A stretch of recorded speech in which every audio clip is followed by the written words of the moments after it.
of Transportation assigns DOT numbers to commercial entities. So the first way of knowing if you need a DOT number is to determine if you're using a vehicle for a commercial purpose. And DOT defines commercial purposes in a lot of different ways. If you're transporting hazardous cargo on a regular basis with that piece of equipment or vehicle, it needs a DOT number.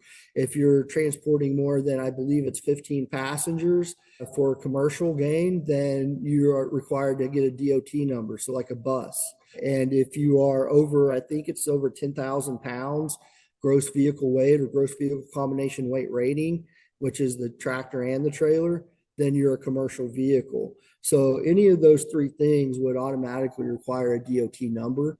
And then different states may also, for interstate travel, is where the DOT applies, right? So if you're transporting from California to Texas and you fall into one of those three categories, you definitely need a DOT number. Some of those categories in certain states, as long as you're not leaving that state, you don't need a DOT number.